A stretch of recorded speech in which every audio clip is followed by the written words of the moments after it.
কখনো ডিভোর্সের কলঙ্ক নিজের গায়ে লাগাবেন না আপুরা। যারা ডিভোর্স দিতে চাচ্ছেন স্বামীকে, আজকের ভিডিওটা শুধুমাত্র তাদের জন্য।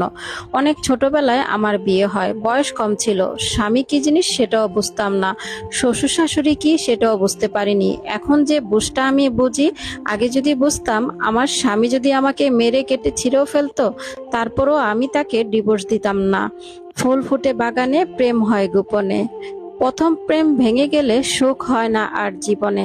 আপনাদের সংসারে যাই হোক, স্বামী স্ত্রীর মধ্যে ঝগড়াঝাটি যাই হোক, প্রয়োজন হলে 1-2 মাস আপনারা আলাদা থাকবেন, তারপরও ডিভোর্স দিবেন না কখনো।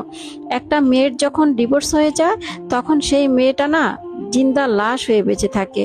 জিন্দা লাশ হয়ে পৃথিবীতে বেঁচে থাকার চেয়ে মরে যাওয়াই ভালো। সমাজের মানুষ, নিজের মা বাবা সবার কাছে বোঝা। বন্ধু বান্ধবের সাথে মিশবেন, সবাই আপনাকে খোঁটা দিবে যে আপনি ডিভোর্সি। যে আপনি যদি ভালো হতেন তাহলে ডিভোর্স হতো না। আপনি বাঁচেন আর মরেন, কখনো স্বামীকে তালাক দিয়েন না। আমি ভুল করছি, অনেক বড় ভুল করছি। আমি যদি আমার স্বামীকে আরেকবার ফিরে পাইতাম, তার পা দুইটা ধইরা মাফ চাইতাম আর বলতাম, একটা বার আমাকে ফিরিয়ে নাও, একটা সুযোগ দাও আমাকে, তোমার হাতে পায়ে ধরে ক্ষমা চাইবো, তারপরও একটা বারের জন্য ফিরে আসো না আমার জীবনে। এক জায়গা থেকে কষ্ট পেয়ে তোমার কাছে এসেছি, তুমি আমাকে ক্ষমা করবা না? তুমি না বলছিলা আমাকে কোনোদিন কষ্ট দিবা না, তাহলে কেন কষ্ট দাও?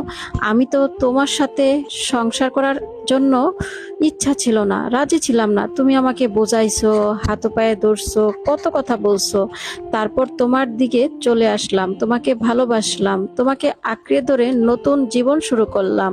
তুমি সেই মুহূর্তে আমাকে এত বড় ধোঁকা দিলা, এত বড় আঘাত দিলা।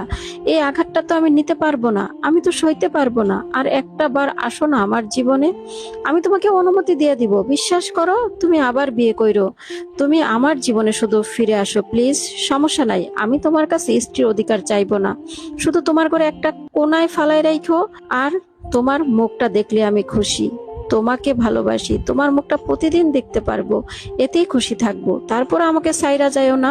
এতক্ষণ যে কথাগুলা শুনলেন, এটি এক আপুর জীবন কাহিনী। আপুটা অনেক কষ্টে আমাকে রিকোয়েস্ট করেছে এই কথাগুলা তুলে ধরার জন্য। তার স্বামী তাকে ডিভোর্স দিয়ে বাড়ি থেকে বের করে দিয়েছে।